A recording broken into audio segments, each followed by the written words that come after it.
Tonight, the Bureau of National Investigations arrests 4 people over the Power Distribution Services or PDS deal in renewed effort to recover suspected transfer of large sums of money belonging to the Electricity Company of Ghana.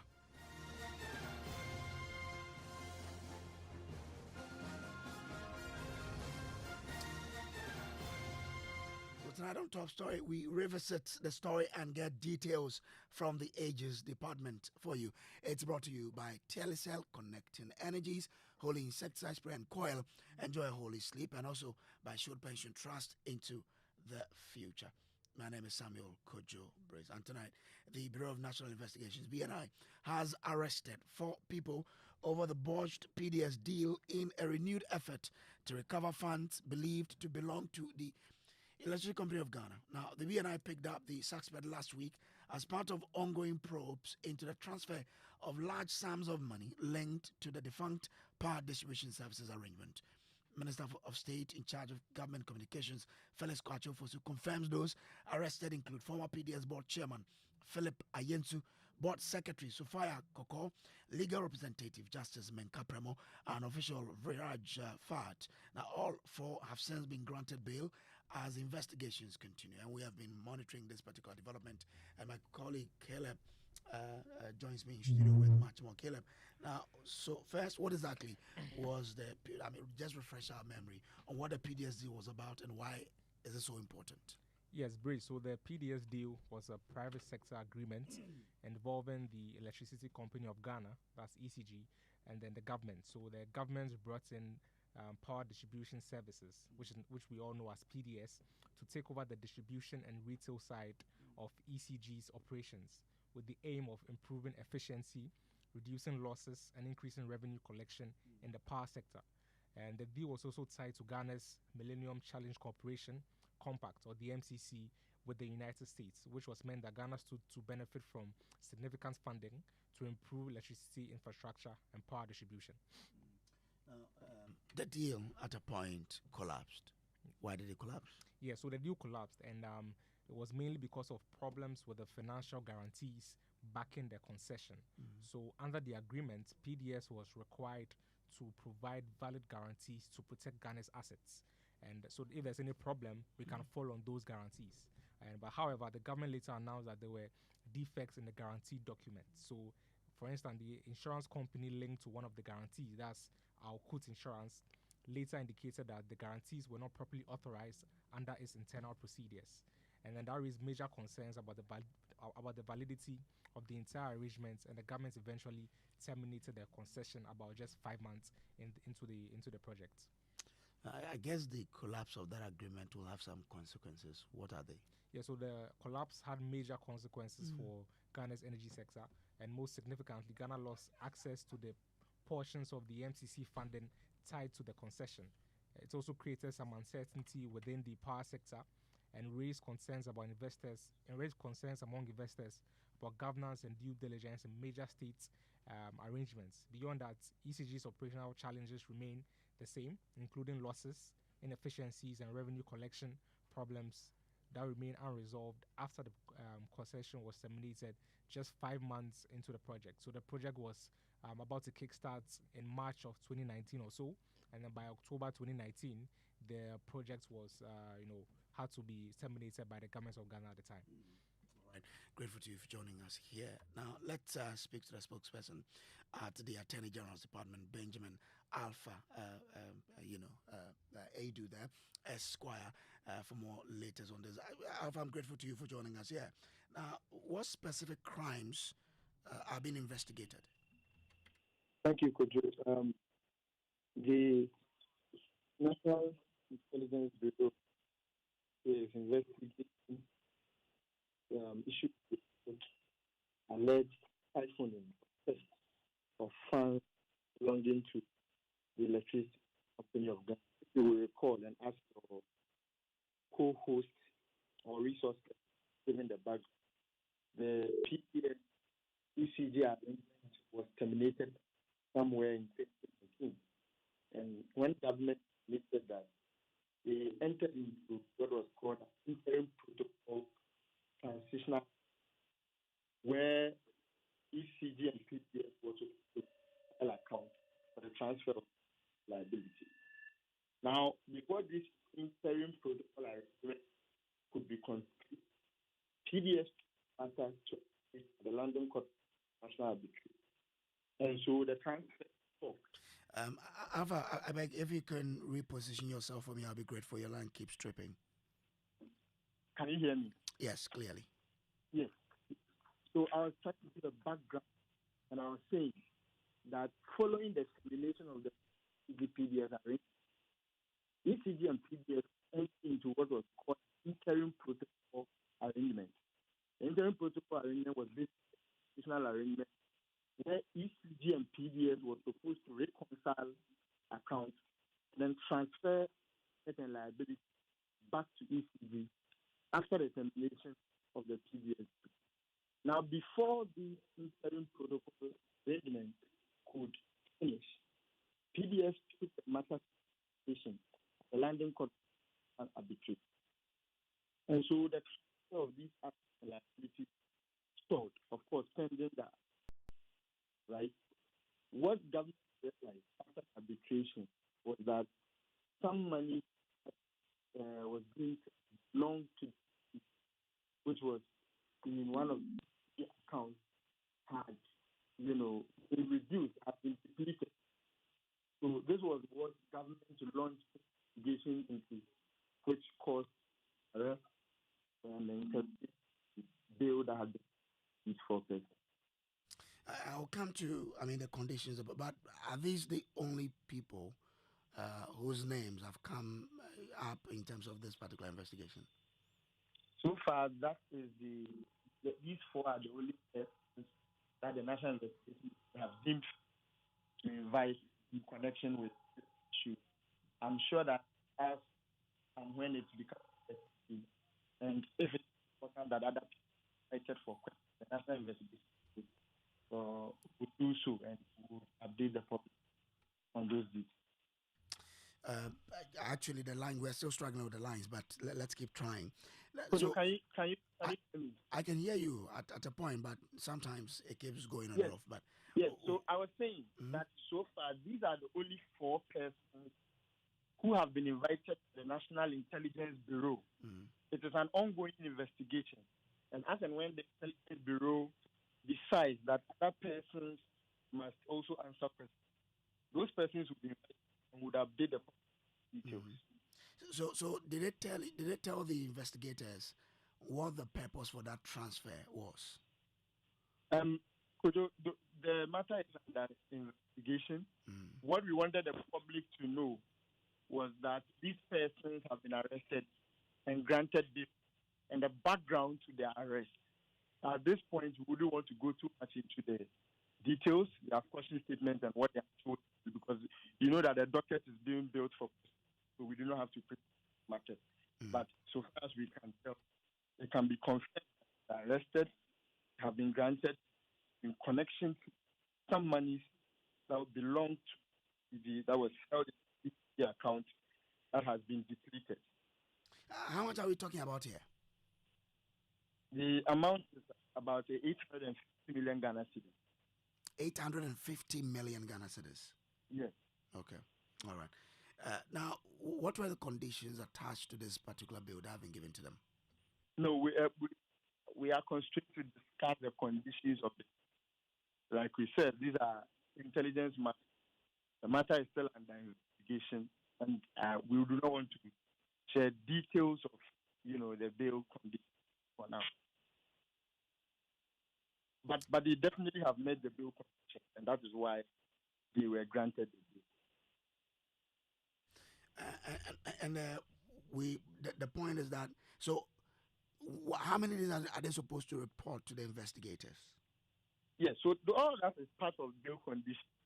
And like I'm saying, we do not have the authority to discuss these intelligence matters. What I can tell you is that they have met the bail conditions.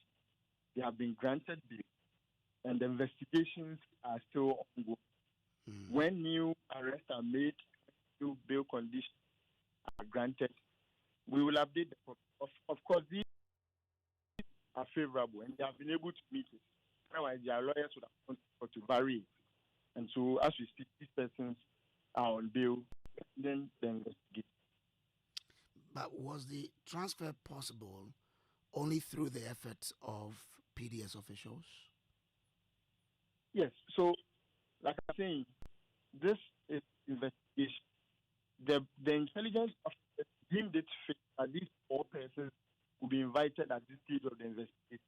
And I'm sure they have given statements that can lead to further investigation into that matter.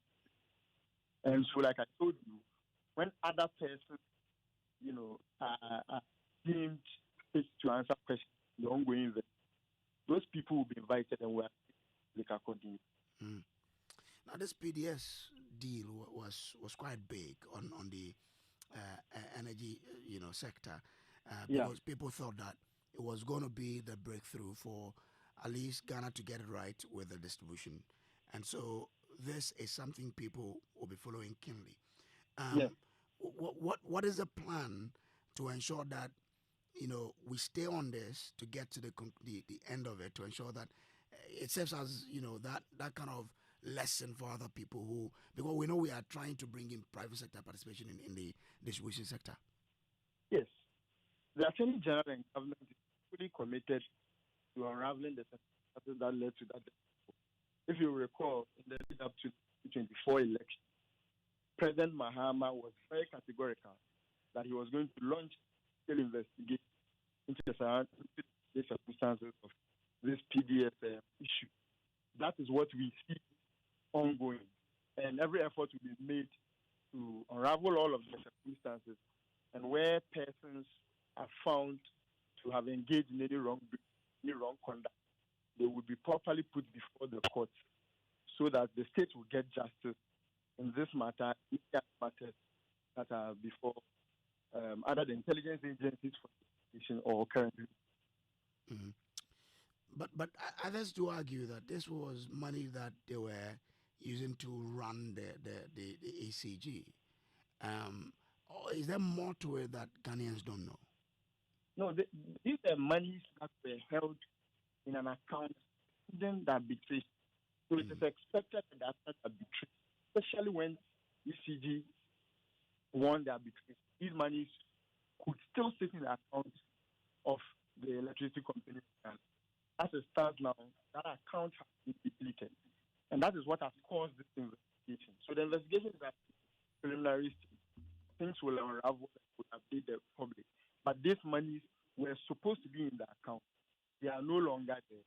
And the National Intelligence launched an investigation into it. And that is why these four persons were arrested. So this was money that was not supposed to be touched at all? Yes, so because if you are in a transnational arrangement, right, and the matter is pending before arbitral tribunal, all of the parties must stay their hands pending the arbitration also. Yeah. That is not what we see here. We see that after the arbitration, these monies have been depleted. So like I'm saying, this is where we are in terms of the investigation. And this is the reason why we were invited. As the details unfold, we would update the public, add more flesh to it. And what period did this happen? Because we know that when the deal was cancelled, a lot of these assets were taken back to the ECG. When and how did this happen? Yes. So it is part. When did this happen? It is part of the questions that the investigation is supposed to answer. Like I've told you, there was a transitional arrangement, right, where accounts were supposed to be reconciled, and the assets of ECG, which had gone into the control of PDS, transferred back to ECG. Now, pending that, PDS went to arbitration, and it was expected that the arbitration process would stay in the hands of the parties, and that these monies that we are talking about would be found after that. These monies were not found after the arbitration process, and that is what has been launched into to unravel. Interesting. We expect some quite times ahead where we get to know the nitty-gritty of what exactly happened. That is so. That is so. So the investigators on this, do they have sort of a scope within which they're operating to ensure that they get people, all those who were involved in this? No, so intelligence work based on intelligence. So this is where we are now, where we can speak to. Like I've been saying this, I am sure there are other leads picked up. The purpose is to unravel the full scope of what happened in the PDS. And so this is starting point. And as and when any party is deemed to be, appropriately positioned, or we suspect that any person has engaged in this PDS scandal, any PDS scandal, will be called for. The purpose is not merely to put people before the intelligence for questioning, but to unravel the full extent of the issues that went into the ECG saga. So this is the starting point, and I'm sure that as investigations go on, the scope will widen. When new issues come, we update the public. New people are invited. The public will get. And does this include former government officials that you're looking at?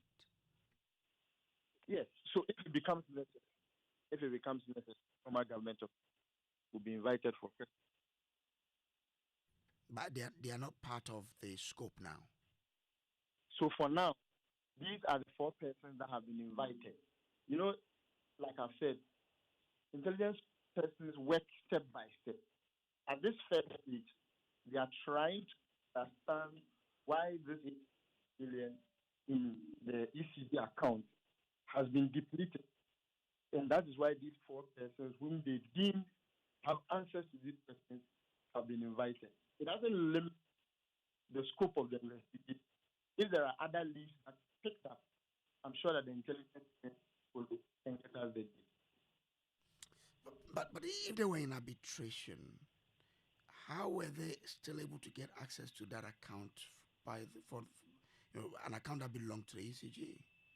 Well, I'm sure precisely the question you asked is precisely why this investigation is going, right? So we will wait for the details. Anyway, Benjamin Alpha is press secretary to and spokesperson to the AG.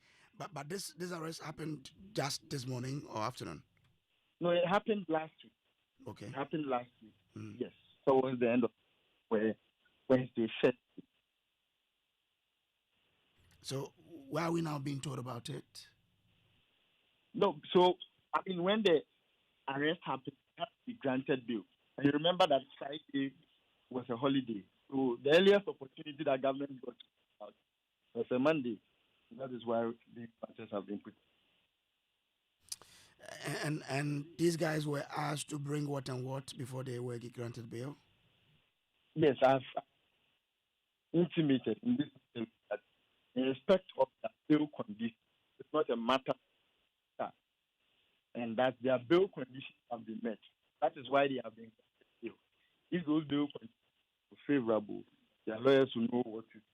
But those bail conditions met, as we speak, they are on bail, and for us, that's what we do for now. There are no flight risk?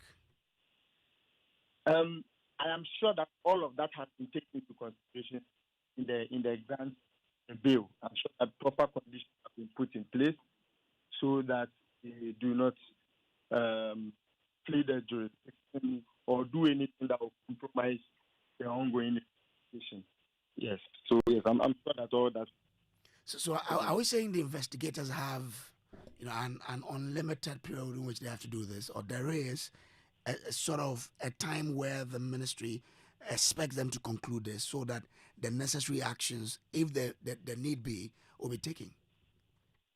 No, the Intelligence Bureau, the state agency that is reaching every day. And the only interest that the Attorney General and the Ministry has is proper documentation and docket built so that if any persons are found wrongful and they are put before the court, the Attorney General will be able to prove the culpability of these persons. That's what the Attorney General is interested in. He's not so much interested in a delayed process or a hurried process. So he expect the intelligence to do a very good job in terms of the investigation in a speedy manner so that it would be served speedily if persons have to be before the court, or if any risk is done, or if any legal steps are taken. All right. I'm grateful to you, Ben Alpha, for speaking to us here on this particular matter. I guess that when any update comes in terms of any more arrest, Ghanaians will be made aware of that. Sure. Yes, it will be made aware. Kojo. Okay. All right, then. Again, the amount involved is 850 million Ghana cedis, right? Yes, that's the investigation covered. And all of that amount is gone, or there is still some in the account? It has been as we speak, less than 100 in that account. Yeah, so investigation is to unravel the circumstances around that. And these 4 persons, the intelligence officers seem fit to interview them at this particular point. They've done that, and the investigation is ongoing. So, will ECG officials be investigated as well? Yes, Kojo, like I said, you know the PDS and this scandal is multi-layered.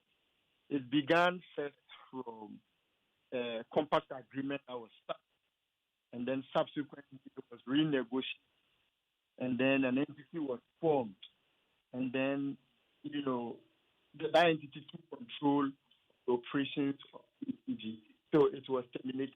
So there are several layers, and like I've said in this interview, where the intelligence of deem it fit that people be invited in connection with their role in this PDS scandal, those PDS will be invited for.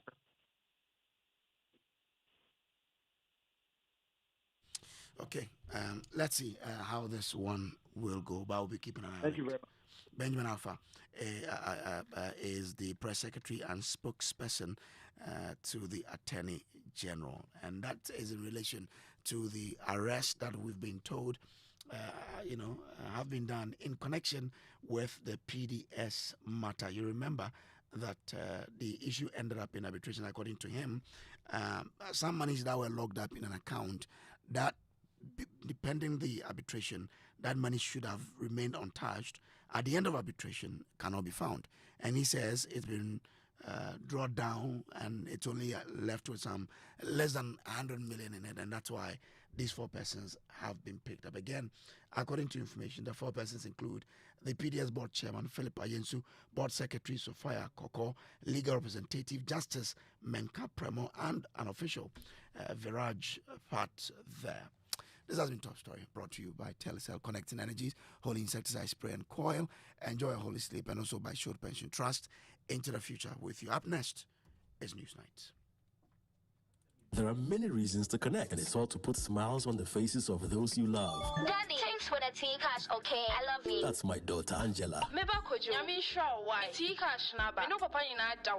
Caring for my parents, that's my duty. I also get to pay my utility bills easily with Telecel Cash. And to the suppliers at my shop, hello sir, Telecel Cash payment received right on time. Thank you. I get to make them smile because I can pay to my suppliers' merchant numbers, even on other networks directly. My dear ones, we keep the connection stronger when our family, friends, and business relations are happy. Live on cash, enjoy convenience, and make those who matter smile when you send them money with Telecel Cash. Telecel, connecting energies. Couldn't sleep at night. Mosquitoes will be whining my ears, bugging me all night long. Till I got a remedy. Now I'll be spraying them away with holy insecticide spray. I go spray them away with holy insecticide spray. When I sleep, me da with holy insecticide spray. Holy mosquito coil, holy multi-purpose insecticide spray. Dana Kron Kron. For bulk purchase, call 0302 681582. This advert is FDA approved. Alone, we can only go so far. But when we move together, there's no limits to where we can go. Together, we move with joy. We move to our own beats. We move with the natural goodness of Malta Guinness.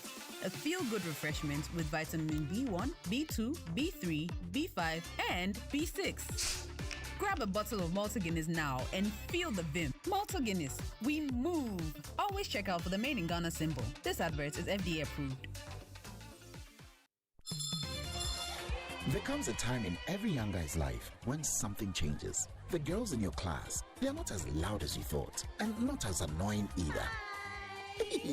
Their voices sound different now, almost nice, and somehow you actually enjoy spending time with them. Luckily, some things make it easier. Start the moments that matter with Munchie chocolate chip cookies and experience the unmistakable crunch of chocolatey joy. This advert is FDA approved. Woman, I see a woman. Mothers give us everything: love, strength, and life itself. And it's time to give back. Joy FM presents the Joy FM Crown Forest Experience. Join us on Saturday, May 9th. For a day bursting with thrills. We'll have your day packed with irresistible activities like paddle boating on calm waters, an adrenaline rush with horseback riding, quad biking, exciting safari tour, friendly competitions such as dance contests, and wrap the prize, a chance to meet the mysterious Ujafokwa crocodile revered as the protector, and to top it all off, a delicious feast of local dishes and drinks, accompanied by the sensational sounds of the Ajinkoro Band. Come, let's crown our mothers with joy and adventure at the Crown Forest. For inquiries, call Lois on 059 1709 309. The Joy FM Crown Forest Experience is proudly brought to you by the Crown Forest, where nature meets luxury. Wonderful woman.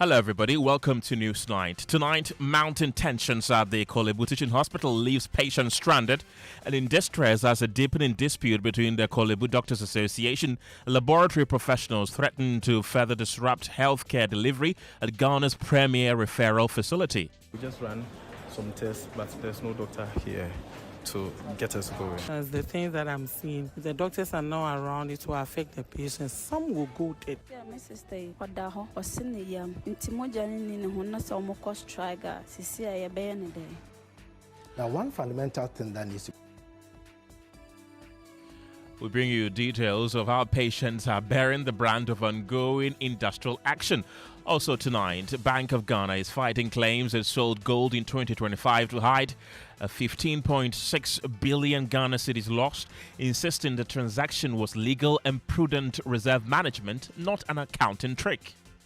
be established is that there was nothing illegal toward the sale of the gold. The other part also you got to look at is that in central bank reserve management, there are specific things that are being considered. You look at the safety, look at the liquidity, and the returns.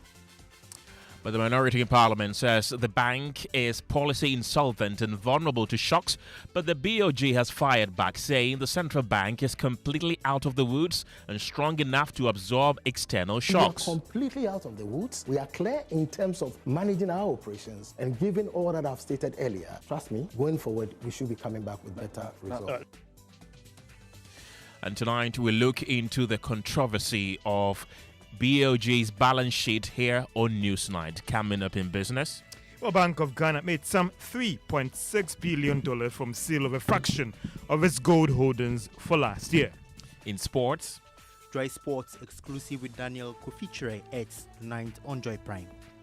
And a bit later, West African Examinations Council blames poor route planning and transport arrangements at the district level for the late start of the BEC in some centers, as at least 5 people have already been picked up over examination malpractice. Arrangements in terms of transport, in terms of designing the routes was something that was not properly done, and that is the reason there may have been these delays. We have more as residents of Shama Nyankrom disrupt the BEC after blocking key roads in protest over the poor road network. This one is a warning. It's a warning. That's a one shot, one shot, 1.5 kilometers road. This week, Plus, we'll tell you of the determination of a 17-year-old cerebral palsy student determined to excel in the BEC despite the challenges in our latest This Abled series.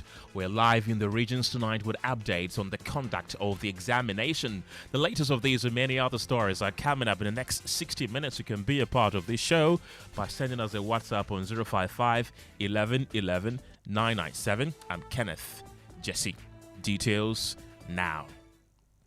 Good evening. And tonight, the Kolibu Doctors Association strike has left patients experiencing long delays and growing uncertainty as the industrial action continues to disrupt services. Some patients have been turned away or asked to return on another day, while others fear for the lives of their relatives if the situation persists.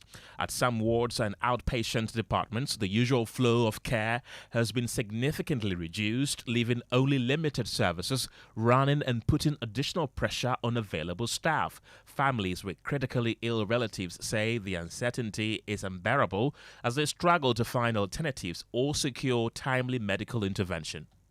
Whatever the doctor they are concerned, we are praying that the management, whatever is charged, can make sure that their concerns may be addressed. Because the sick people, we don't know what will happen to them. We just ran some tests, but there's no doctor here to get us going. So it's delaying the whole process. So whatever needs to be done has to be done to get everybody comfortable. When I came today, for instance, the things that I'm seeing, if the doctors are not around, it will affect the patients. Some will go dead. My sister is really suffering. She needs blood, but even if we are able to get it, the doctors are on strike, so we don't know what to do. At one point, I suggested we go home.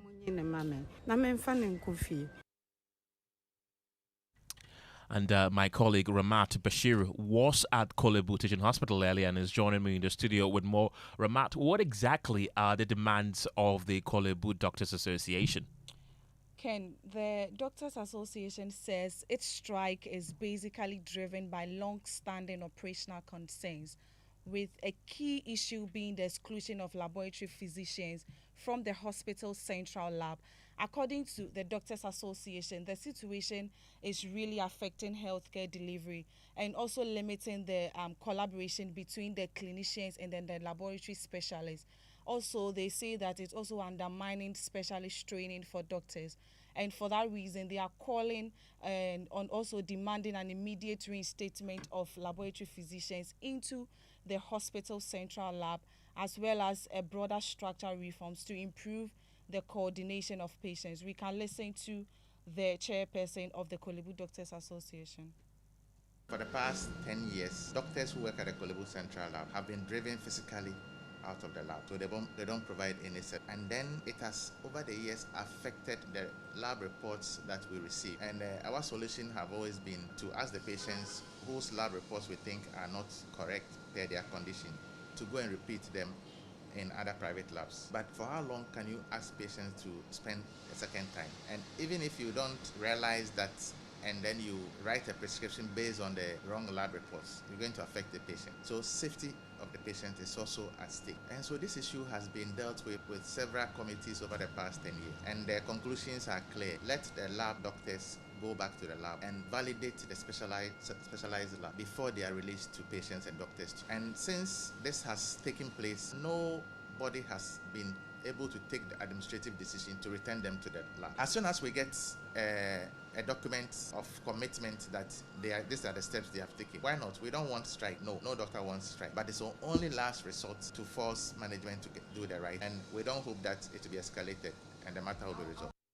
Ramata is still with me in the studio. We understand the Ghana Association of Medical Laboratory Scientists, Kolibu chapter, has been responding to these claims. What exactly are they saying? Ken, the association is demanding for an immediate retraction from the Kolibu Doctors Association over what they describe as false and damaging claims. According to the laboratory professionals, they are the laboratory scientists, they strongly refute the allegations that their actions, including the exclusion of laboratory physicians from the central lab, are undermining healthcare delivery and specialist training. We can listen to the General Secretary, Dr. Abdul Hakam Abubakari, who is speaking on behalf of the association and insists the claims must be withdrawn, stressing that the integrity of the laboratory professionals must not be compromised. The head of laboratory services is a highly technical role requiring scientific expertise, regulatory understanding, expertise in ISO 15189 standards, biosafety, diagnostic techniques, quality assurance, and other competencies that are rooted in medical laboratory science. The accuracy of lab results is not ensured through the signature or the title of a physician. Accuracy is ensured through established scientific quality systems, validated procedures, and internationally accepted standards through which the Kolibu Central Laboratory is accredited. Kolibu Teaching Hospital has highly qualified medical laboratory scientists with advanced degrees, fellowships, and vast experience in laboratory leadership. Excluding them from leading their own profession is not only discriminatory but demoralizing and counterproductive. The assertion by Dr. Asari Ofe, chairman of Kolibu Doctors Association, that majority of laboratory results are compromised and unreliable is false and disparaging and must be treated with all the disdain it deserves. The assertion by CODA that over half of laboratory requests are directed to private laboratories is not due to deteriorating lab results, but rather due to personal benefits they gain from private laboratories in the name of tips, commissions, and discounts. We therefore demand the retraction and unqualified apology from Dr. Asari Ofe and the Kolibu Doctors Association for the defamatory statements made against the laboratory sub-BMC, failure of which will call for a reaction from leadership. Any attempts by a professional body to subvert the smooth running of the services of the Central Laboratory sub-BMC will be fiercely resisted through lawful and professional standards. We've tried unsuccessfully to reach the Doctors Association and also the Laboratory Association. Away from that, the Bank of Ghana says it sold gold in 2025 to manage risk. The minority says it sold gold to cook the books, to hide losses and manage headlines.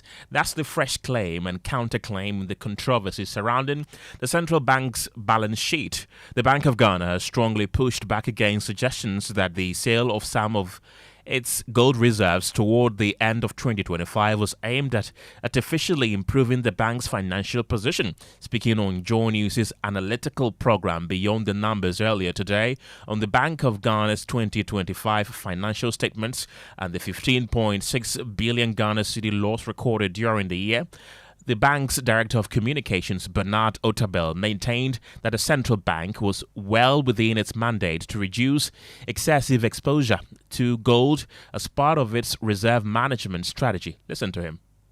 Now, one fundamental thing that needs to be established is that there was nothing illegal towards the sale of the gold. One. The other part also you got to look at is that in central bank reserve management, there are specific things that are being considered. You look at the safety, you look at the liquidity, and the returns that comes with it. So in looking at these, you have to be very careful to make sure that there is nothing like concentration risk. Now, this is the point where your gold, right, the value of your gold holdings as part of your reserve position was upwards about 40%. What does it say in terms of, portfolio management of a central bank? You are looking at bringing it down to 20% or below. So that concentration risk was there. So that is what the decision that was made in order to make sure that the portfolio is rebalanced in that particular context. And that's exactly what the central bank did. You're talking about the sale of gold. One thing that we fail to also recognize that there are always two legs when it comes to accounting. We sold the gold. What did we receive? We received FX in return.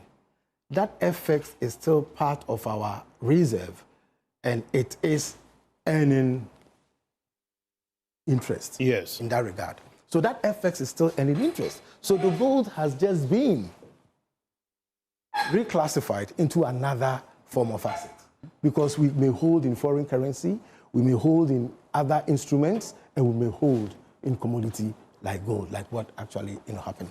Now, the last part of your question is whether we are going to go in and pump money. Look, you can't solve economic problems with neat equations, because economies are not deterministic. You can't. However, given the point where we are now, if it should continue the way it is in terms of the strong macro fundamentals that we have, all the indicators point to the fact that going forward, for instance, NPR is 14%. So even if you are mopping in the market, you are not going to mop at the same rate as you used to do in the past, right? The dynamics are clear. Inflation now is stable and under control. You don't need to go, you need to make sure that inflation does not move about our medium-term target, which is 8 plus or minus. All right, Mr. Tabo.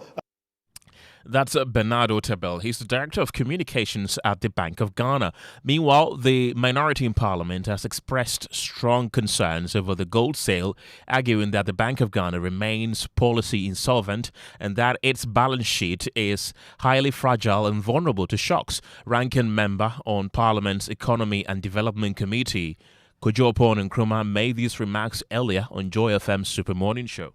The policy solvency issue, as you rightly define, should give you that comfort.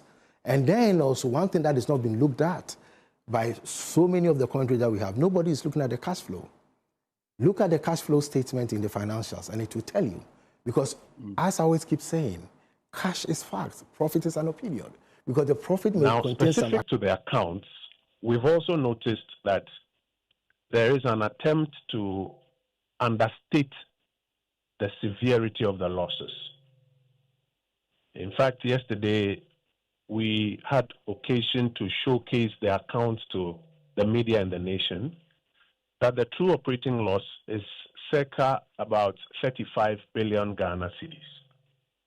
If you include the gains from the gold sales, you are an accountant. You know very well how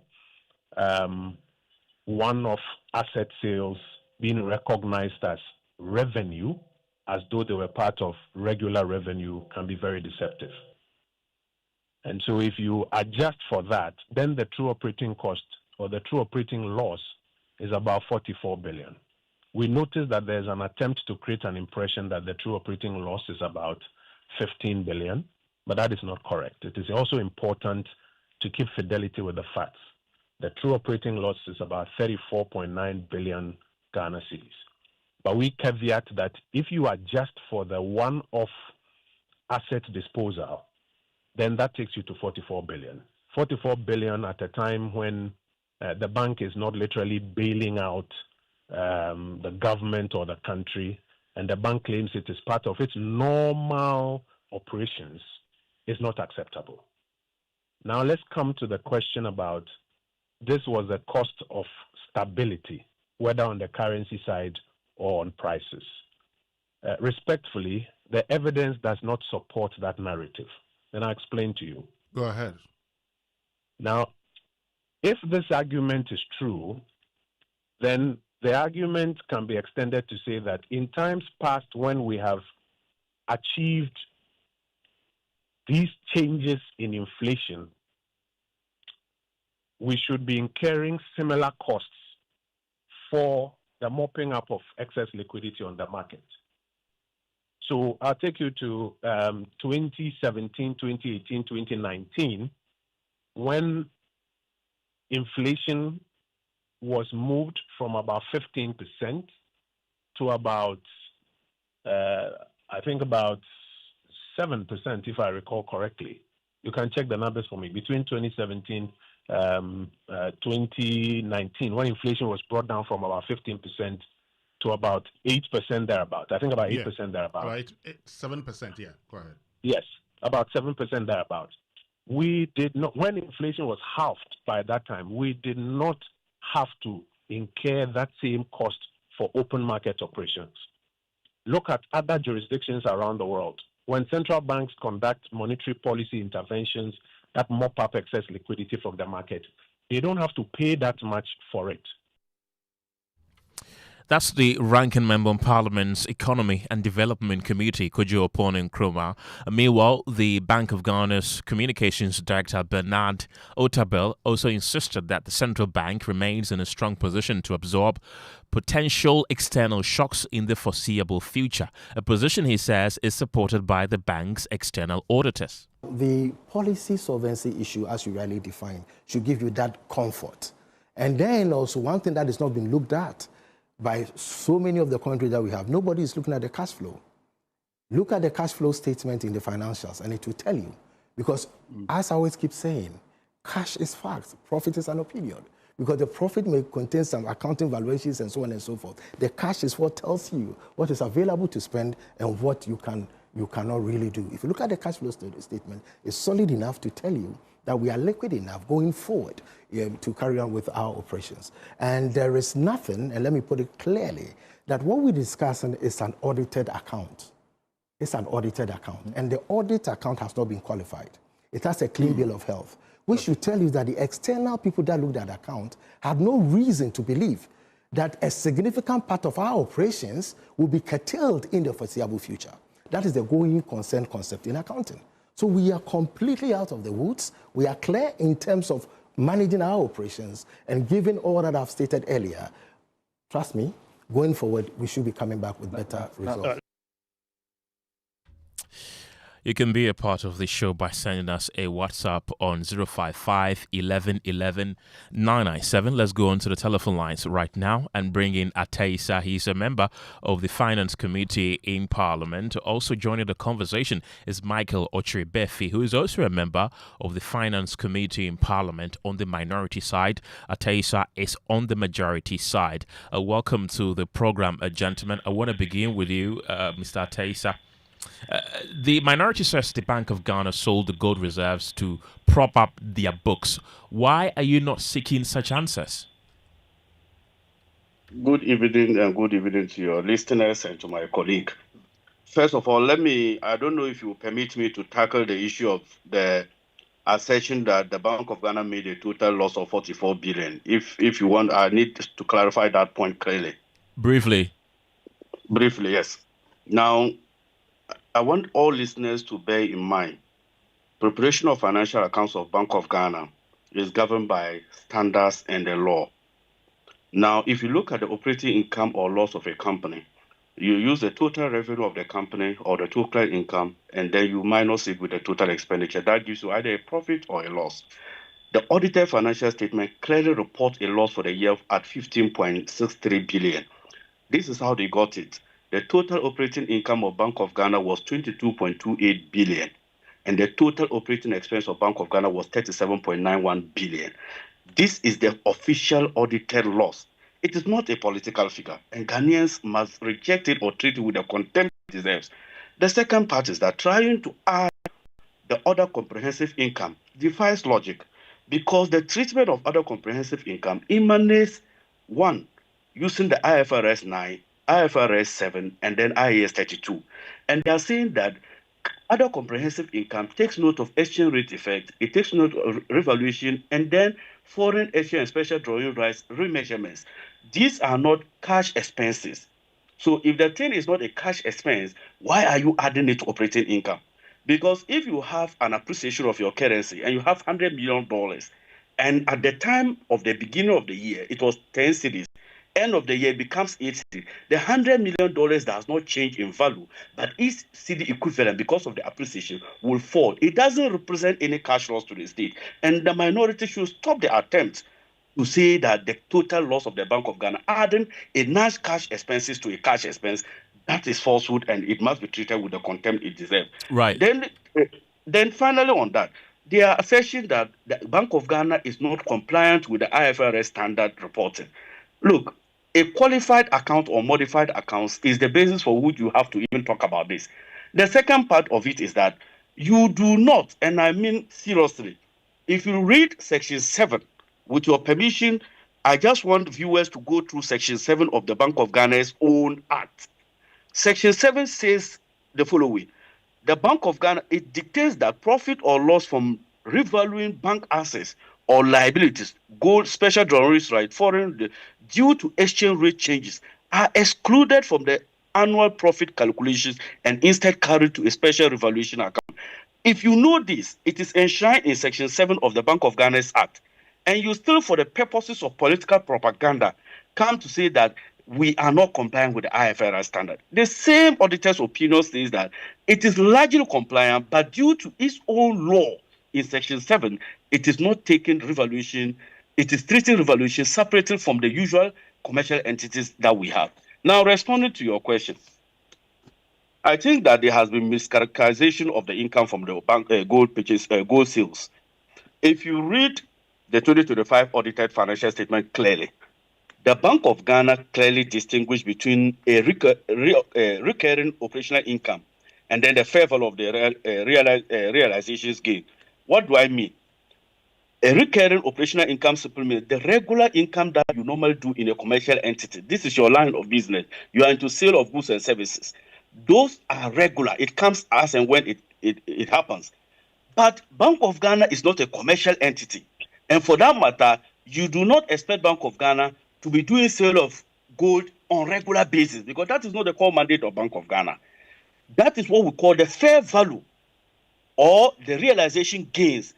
And that one is part of the overall. If you look at note 9 of the Bank of Ghana's statement that they released, it clearly explained that the 9.6 billion relates to the net gain on financial instruments, not only on gold, including valuation and realized gains. This simply cannot be classified as a core interest income, since it is not part of their core nature of business, but they are legitimate components of the total income if you are using the accounting method under the IFRS, which is known to all central banks in the world. So it is, yes, it is important for them to characterize the way they want, that it is not a recurring income. But that would be in a narrow sense, specifically to a commercial bank. It is incorrect to treat it as illegitimate just because it is something that is not recurring or a false income. Because central bank routinely across the globe include side gains because their balance sheets are heavily exposed to foreign reserves, gold and other financial instruments. So my point is that the statement that Bank of Ghana rushed to sell 50% of their gold reserve is incorrect. The financial statement typically indicate the portfolio rebalancing that the central bank does, and which is part of the reserve management of the central bank. So that cannot be classified as a distressed liquidation. So the minority should get it clear.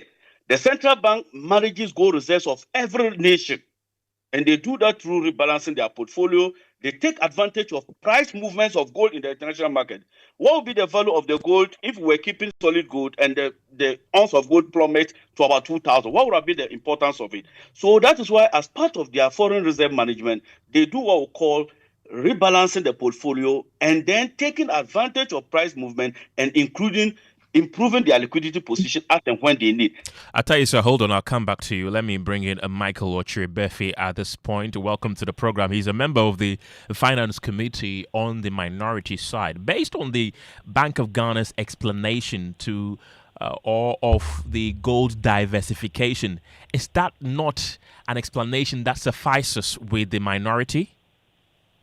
Thank you very much for the opportunity. My greetings to my colleague, Honorable Ataisa.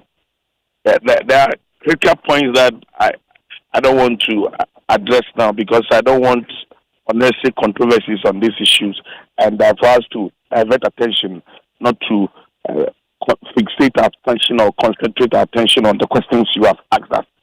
Let us come to the main point on the table for discussion now.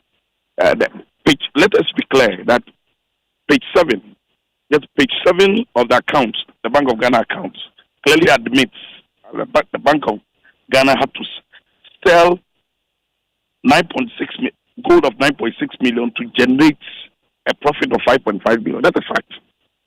I mean, it's in the accounts. So that cannot be disputed.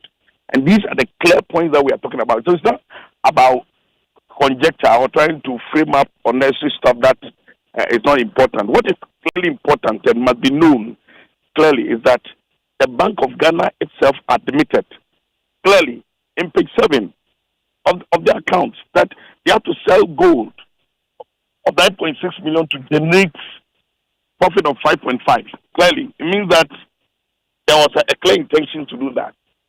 And also, if that had not happened, they were going to make a loss of 4.4 billion cedis, which wouldn't have been so good for us. My point is that what is the intention behind the action? Was it something that just... Hello, Mr. Ochebefi, do I have you? It appears that I lost Michael Ochebefi on the line. He's a member of the Finance Committee in Parliament on the minority side. But I still have Ataisa on the line with me. He's a member of the Finance Committee on the majority side as well. Remember, he led that particular press conference by the majority sometime last week. Ata, you've been listening to your colleague in Parliament make the accusations. Now, the bank's equity is now negative 93 billion Ghana cedis. The bank insists that it can absorb any shock moving forward, but with the negative equity, that will be difficult. What will the majority do to secure the balance sheet of the central bank? All right. So thank you once again for the opportunity. First of all, the medium to long-term program has already been drafted. And like I indicated in the press release, if you look at the reserve accumulation program that was passed in February 2026, what it makes clear is that the issues of, first of all, the gold or the price movement in terms of gold purchases will no longer, the cost incurred in accessing the reserve position through the gold board will no longer sit on the books of the Bank of Ghana. It will now sit on the books of the off-takers, and the Bank of Ghana gets reserves out of that.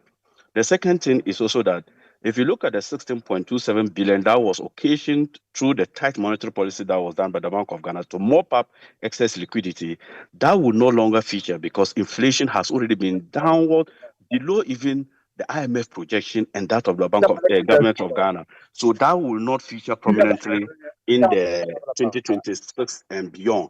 And then finally, if you also look at the revaluation losses that was occasioned because of our management of the forex, what it means is that once we are now seeing some level of stability in the exchange rate, it means that there won't be so much exchange losses that have been occasioned. But let me, for the purposes of education, let me provide this education to our listeners. When they say a negative equity position of the Bank of Ghana, there's 96.3 billion. It is not a one-off negative equity. It is a float concept that is cumulative. So if you look at end of year 2024, the total negative equity of the bank was 61.3 billion. This year, if you add the total loss plus the other comprehensive income, it gives you 35 billion. When you add it to the 61 billion, that gives you the 96.63 billion. So let Ghanaians know that the 96.3 billion negative equity is a result of the 61.3 billion in 2024 plus the 35 billion in 2025. That cumulatively gives you the negative equity. Then, if you say a negative equity, it doesn't mean the bank is policy insolvent. Okay. The bank is not in the business of making profit. As in the mandate of the Bank of Ghana in Section 9, the idea of the Bank of Ghana is to stabilize the price and then make sure that we manage our reserves and overall economic stability. That has been achieved based on the prevailing macroeconomic indicators. So what I am comfortable as a citizen is that negative equity does not mean the bank is policy insolvent. And I can tell you the European Bank, the Federal Reserve Bank in America, all run negative equity, but they are still policy solvent. So that people must get it clearly. So technically, what it means is that, yes, The OMO cost was high because we wanted to tame inflation within the 8% to 10% inflation band, which we have achieved. We also wanted to make sure we stabilize the currency. That we have achieved. We also wanted to make sure we built our reserve from 9.1 billion to 13.35 billion, of which we have achieved. Moving forward, our expectation is that through the Ghana Revenue Acceleration and Accumulation Policy, we will no longer see these debts on the books of Bank of Ghana, and that we must state it clearly. Ataisa, thank you very much. He's a member of the Finance Committee in Parliament on the majority side. Earlier, we spoke to Michael Ochre-Befi, whose line unfortunately dropped along the line. He's a member of the Finance Committee as well on the minority side. Away from finance, let's talk education, because the 2026 Basic Education Certificate examination has opened under intense scrutiny after day one was marked by delayed start, logistical setbacks, and reported malpractice incidents in parts of the country. At some centers, candidates were left waiting after examination materials arrived late, while at least 5 people have already been picked up in separate cases linked to malpractices. A total of over 600,000 candidates have begun this year's examination. That figure includes 619,000 candidates from Ghana, made up of 304,000 males and 315,000 females, as well as 156 candidates from neighboring Togo and Benin, whose schools follow the Ghanaian curriculum.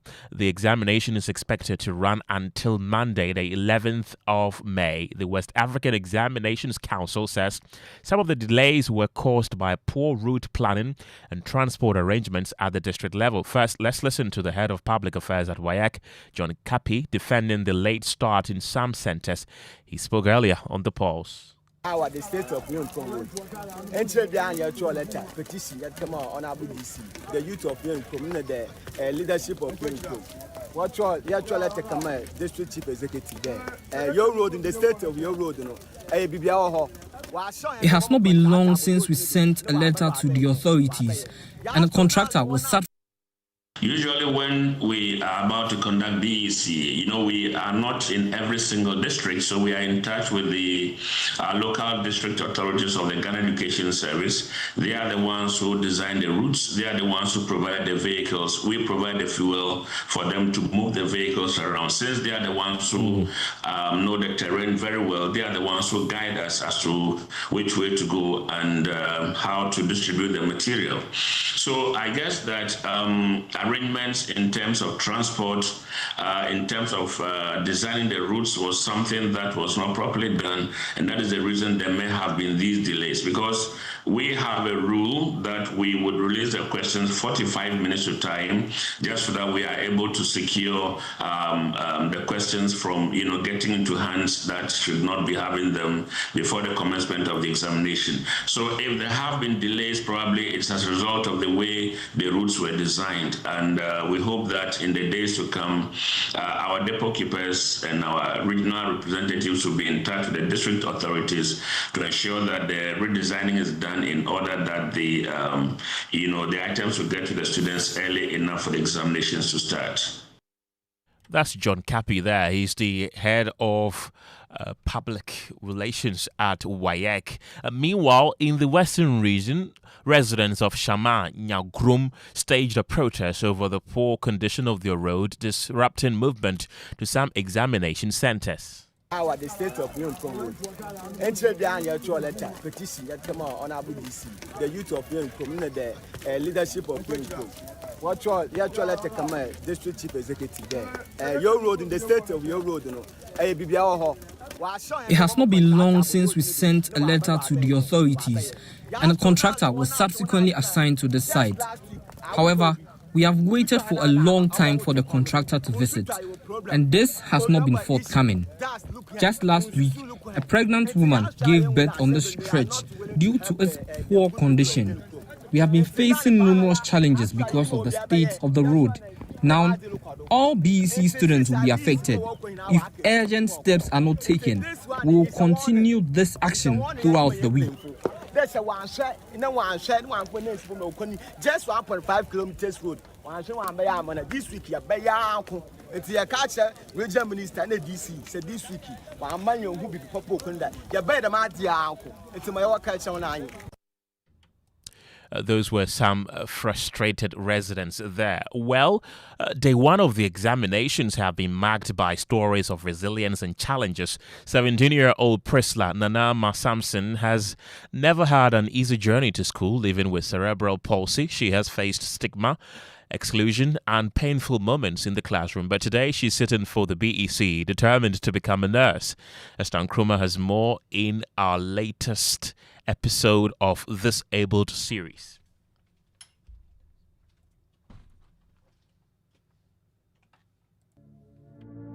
Father, you have to hear me.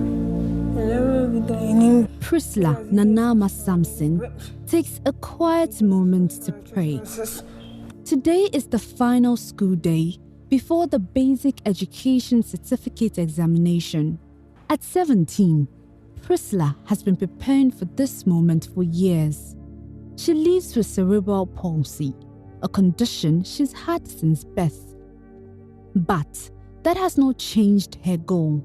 What would you want to be in the future? Nurse. You want to be a nurse? Why do you want to be a nurse? But I want to take care of sick people. Make us scramble. A classroom is upstairs, and getting there takes effort. I think exams, challenges.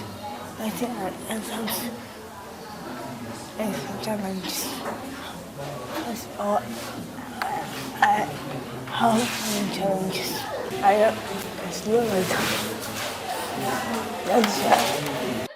In her previous school, she was often blamed for things she did not do, and it wore her down. Make me feel painful. You wait on the one and you put some. How did that make you feel? I feel like I'm not part of the school. Now, the focus has shifted to what lies ahead.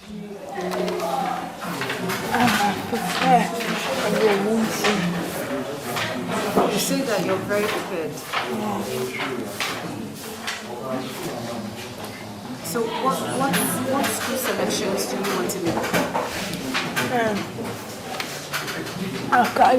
Materials. Those are the two selections that you want. What aggregate are you hoping to get? 6 months. Her teacher believes she's done the work.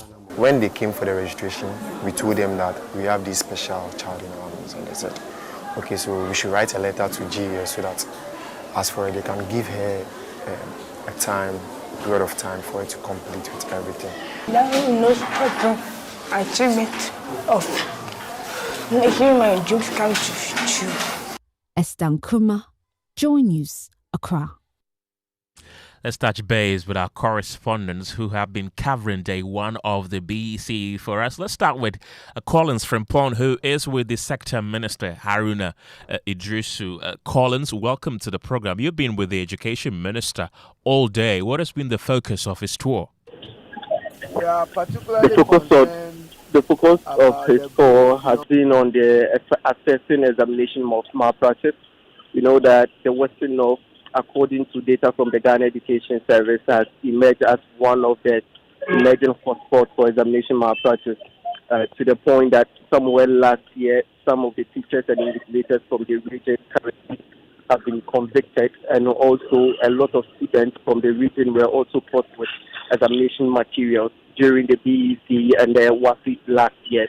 So as a result, the minister decided to start his BEC tour today in the region to assess the situation, and he has been warning the students to stay away from any foreign materials, and also urging them that the BEC is just a stopgap from where they are to etiquette. So they shouldn't worry themselves about the fact that they need to pass at all costs, even though they have to pass, but they shouldn't worry about getting foreign materials into the examination hall.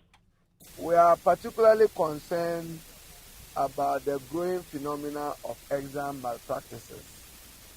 Last year, it affected about 178 candidates, and several papers were withheld. In some instances, the papers were cancelled. So to you, the candidates, honesty and integrity define citizenship. That's the Education Minister Haruna Idrisu. Let's take you now to the Ashanti region, where my colleague Nana Boachi-Yadom is standing by with the latest. Nana, which centres did you visit today and what did you find? Well, Kenneth, we are in the Opokwari School. The senior high school is actually a centre hosting over 12 basic schools participating in this examination. Well, in the Ashanti region, it's been generally peaceful, and our engagement with the students, from them, they tell us that the English language and then the RME was quite exciting. It came out to be what they had actually prepared for, and they are poised to see actually good results at the end of the examination. Well, some of them expressed a slight difficulty in the English language, citing the fact that some of the words were quite new to them. But then the general observation by Joy News indicates that some of these students expressed their satisfaction with this exam today. Nana Boachi-Yadom reporting to us live from Kumasi. Thank you. Let's head to the Upper West region now, where Rafiq Salam has been monitoring the conduct of the examination in that particular region. Rafiq, is the situation in the Upper West any different? Hello, Rafiq?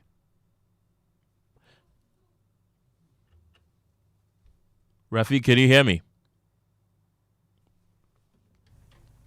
Unfortunately, we've lost Rafiq on the line, but those are some of the stories from the various regions concerning the BEC. If you have a story about that to share with us also, don't hesitate. Send us a WhatsApp on 055 11 11 997. Let's do business. Well, still on issues on the financials of the Bank of Ghana, amid some $3.6 billion from the sale of a fraction of its gold holdings for last year.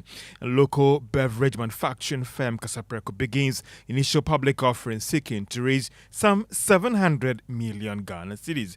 The business news on Newsnight is brought to you by MTN Business. Welcome to the new world of business. Kingdom Books and Stationery, your number one stop shop for all your office essentials. Je m'appelle. Je m'appelle. Je m'appelle. Mappé. Et mappé. Hey, Asamo. French idiot. This is a midi croissant. Meet Aja. She makes sobolone in a small shop in Kaswa. She's going places with MTN Ejumapa. Now, she's learning French kakra to teach her francophone customers indigenous recipes. Watashi no namae wa? Watashi no na. My boy. Whoa. She's learning Japanese too? Watash. What? If you're a woman with a small business, join MTN Ejumapa today by dialing *5060# and enjoy 150 megabytes data, a lifestyle bundle for social media, free MTN to MTN calls every Monday, and an insurance cover. You will also gain access to expert training, discounts on digital tools, and financial support to grow the business of your dreams. Terms and conditions apply. MTN. Son, we are so proud of you for setting up this hospital. I really love those hospital beds and waiting chairs. By the way, did you import them? No, Dad, I didn't. I actually got them from Kingdom Books and Stationery right here in Ghana. Wow. We also bought our office supplies, safes, executive desks and chairs from Kingdom, and they gave us expert advice on how to set up our office. Guys, that makes 3 of us. I also got our sofa and bedroom sets, plus our dining hall furniture for our new home from Kingdom. Wow, Mom, that makes 4 of us. I usually get my stationery items from Kingdom.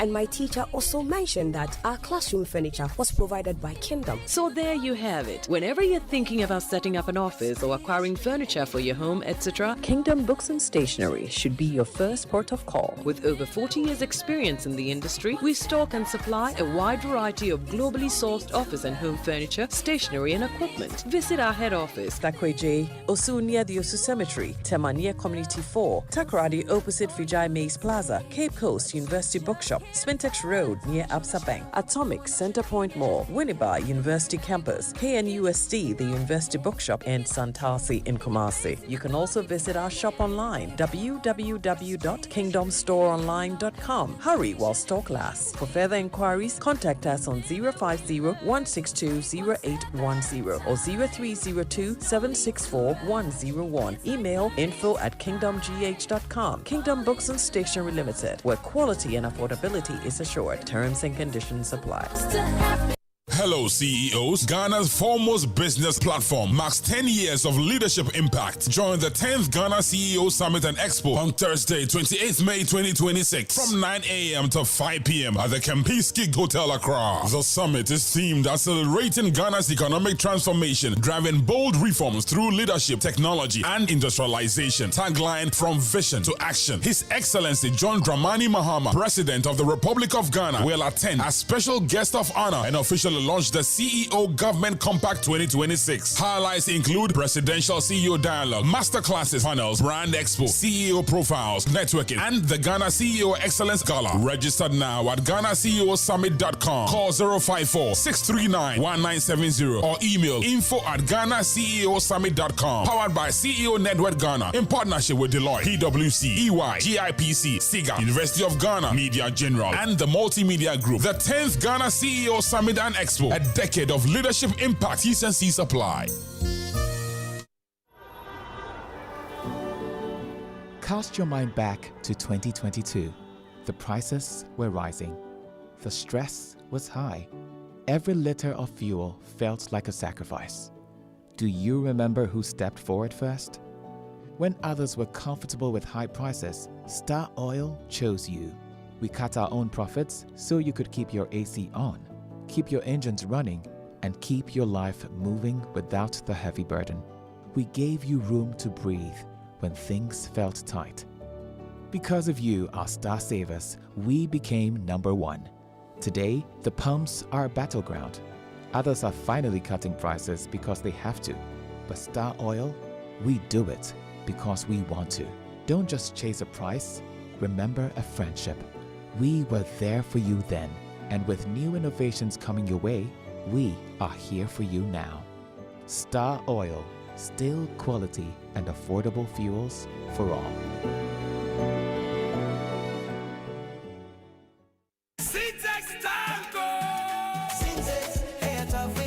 If you want quality, this be where you belong. Hey, tough, hey, strong. Oh, gonna shout and sing the song.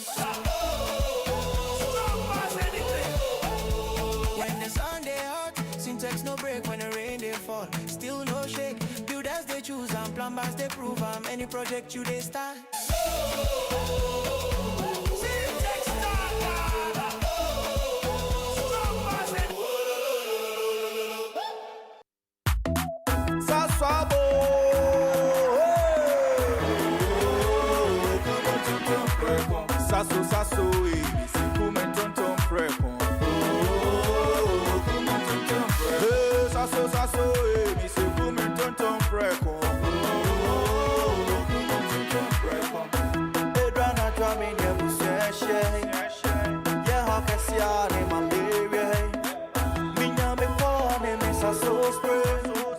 Every mosquito started run away.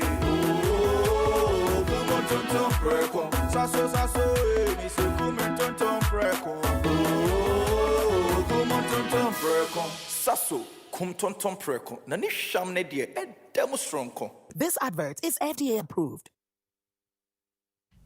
You welcome back to Business on Newsnight. Now, Bank of Ghana made some $3.6 billion as revenue from the sale of a fraction of its gold holdings for last year. This was captured in the bank's 2025 financials. We have details in the following report.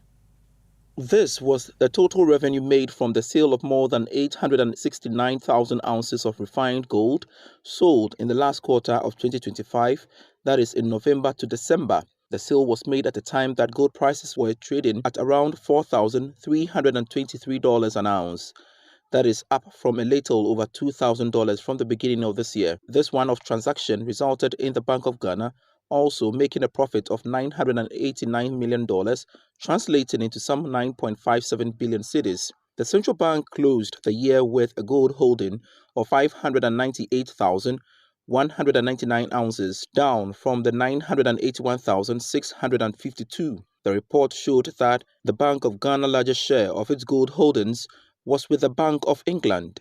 Some analysts have argued that the action by the Bank of Ghana went a long way to improve its loss position for last year, as well as helping it to be in the position to fund its operations and other activities. But despite this development, the central bank ended last year with a net loss of some 9 billion cedis from its domestic gold purchase program, up from some 5 billion cedis recorded in 2024. And that is a Business Desk report. Meanwhile, economist and finance lecturer at the University of Cape Coast Business School, Seram Karo, has maintained that he still sees the central bank being in a strong position to carry out its function without any challenge. Because the gold reserves are going up, our foreign reserves are also going up. These are monies that are in the economy. These are monies that are spent to ensure that we keep the economy going. When we lose sight of the financial sector, if the Bank of Ghana slip a bit, our economy will crumble. And for that matter, it's not a way for us to get so much worried. The bank will still come up. In the past, they've made losses, but they still run. They have negative equity, which means that the amount they owe is more than their capital on their books. But they still run, and they are still running. And for that reason, we don't need to worry so much about this. And that is economist and finance lecturer at the University of Cape Coast Business School, Professor Seram Karo. The government says that it has been able to save more than 80 billion Ghana cedis due to cuts in treasury bills borrowing over the past 1 year. It has also vowed to maintain the current fiscal discipline post-completion of the current IMF program. Frederick Emisa is a technical advisor to the finance minister, and he says the development should see some favorable outlook for businesses when it comes to an improved environment. As going forward, things will be better, and that's very instructive to hear. The data we have, that is publicly available from the Ghana Statistical Service, the Bank of Ghana, really doesn't suggest that there is that trade-off between the appreciation of the cedi and manufacturing growth. Okay. Yes, we are seeing a depressed growth in industry overall. Manufacturing grew by over 6% in the last quarter of 2025. Manufacturing. Over 6% in the last quarter of 2025. What we are seeing rather is that the measures we are putting in place rather giving people confidence. Makes sense. We are seeing even a reversal of the manufacturing flights which we experienced sometimes past. Technical advisor to the finance minister, Frederick Emisa. Now, local beverage manufacturing firm that is Kasapreko today began an initial public offering seeking to raise some 700 million Ghana cedis from the public. The offer, which began today, is expected to end on June 1, 2025. If successful, Kasapreko is hoping to list more than 583 million shares on the Ghana Stock Exchange, according to the prospectus seen by Joy Business. Proceeds from the offer be directed at constructing a new bottling, water and carbonated soft drink production facility in the eastern region. And that's all for business on News Night. And Kwame, Dafiam McCoy in studio, and today Chelsea very diabolical. They lost 3-1. That's what I hate. And Everton is also, in a few minutes from now, going to play City. Yeah. That game is very critical to see whether Arsenal has a chance this season. City wins. I hope City loses. How more pressure on Arsenal? Oh my God! See the way he's excited. That's how losers behave. Now they tend to support just everybody. So far as it's not. I am an Arsenal fan, and I'm not shy of that. Oh, you are. And there's fire in their camp. I see. Because Mbappe Since is also the misbehaving. old days of the Overmars and David Beckham and all the Mbappe is misbehaving in Real Madrid. What are we going to do about that? Anyway, before I start, let me wish you a happy birthday, Kenneth. Yeah. Thank you. Yeah, I saw a video of you train your dancing moves and all that. Hey, Charlie. Can you please go on with your story? But before I move on, when are you going to invite us for your birthday party? Soon. All right, sure. Okay, so the much anticipated interview with Black Stars midfielder Daniel Kofi is set to air tonight on Joy Prime at 9 p.m. on the Sports Zone show. Now, Chere, who made his Black Stars debut in 2021, suffered a serious cruciate ligament injury in 2022 that kept him sidelined for nearly 3 years. The midfielder only returned to action last month and has since made a number of appearances for SC Freiburg. Now, in an exclusive interview, Chere opens up on how a phone call from former Black Stars captain Stephen Appiah helped him navigate one of the most difficult periods of his career. Capitan, yes, the strength is in person, mentally and physically. I every time I think about him, I see the picture on the corner flag with like two guys next to him, like, yeah, boom. Yeah, I had the pleasure to meet Stefan in Stuttgart for the first time, and but before, even in my time of rehab, he called me. And I was really surprised and happy and felt honored to receive the call of him. And he really is such a nice guy, and gave me like encouraging words and motivated me to come back. So yeah, that's Daniel Kofi right there. So you can catch the full interview on Joy Prime later tonight at 9 p.m. That's it for sports, Kenneth. Thank you very much. Nana Ekuamwa Boatin from Ablekuma Central says the way NDC members of Parliament are justifying and defending the Bank of Ghana's losses is quite interesting. When a similar situation occurred in 2024, they refused to accept the explanation given by the bank. And this one is from Samuel. He says, I expect the MPP to be responsible and measured on economic issues. Their scoreboard is nothing to be proud of. For example, inflation at 23% against 3%, Forex at 16 cities compared to 11.5 cities, and so on. Amma from Nungwa says, how can BEC students learn with the lights off? Lord have mercy. This one is from engineer at Shamaba. He says, the bird that cries loudly in the night only invites the hunter's arrow. And this one also says that if the MPP understood those economic principles and still allowed the economy to deteriorate, then they were reckless. That's Charles from Lagos. There are a couple of the messages you've sent to our WhatsApp platforms. We'll read them shortly for you. But in the meantime, questions are being raised about the design of Ghana's hospitals as new evidence points to poor air quality and safe H2O levels and ventilation systems that could be increasing the spread of infections. In today's climate evidence put together by Seiram Ablade Souza, senior lecturer and researcher at the University of Ghana, Professor Ebenezer Amankwa, is warning that many of the country's hospitals are not climate resilient, but climate fragile.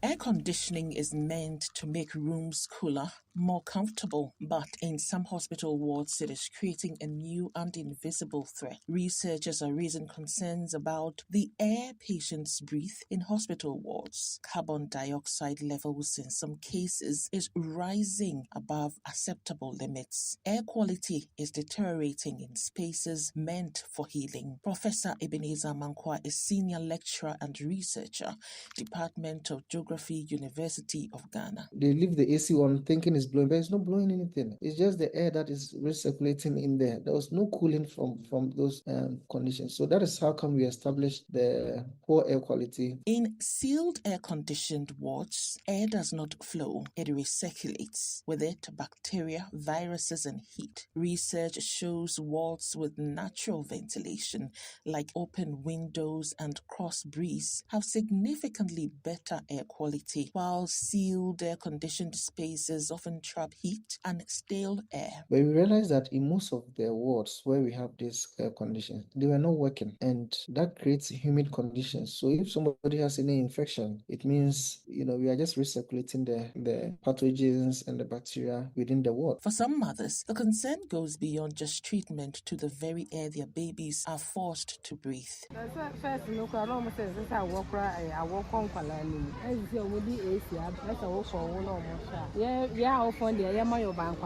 For some patients, however, the comfort provided by air conditioning should not be sacrificed. Most people have been used to the ACs in their homes, and mostly the fans or the ventilation, it doesn't take well in the hospitals. Maybe sometimes a lot of people will be there, but with the AC, I think when every place is enclosed, it will help the patients around. The solution may not lie in more machines, but rather lessons from the past. We need to revisit a lot of the old architecture that we had. You realize that in most of the old hospital buildings, they tend to have vents. If you study them very careful, they used to have vents up there that are supposed to take out the warm air, and as the windows bring in the cool air. For Joy News, I am Sayram Abla de Souza. This story is brought to you by Joy News in partnership with CDKN Ghana, University of Ghana Center for Climate Change and Sustainability Studies, with funding from Claire R4I Opportunities Fund.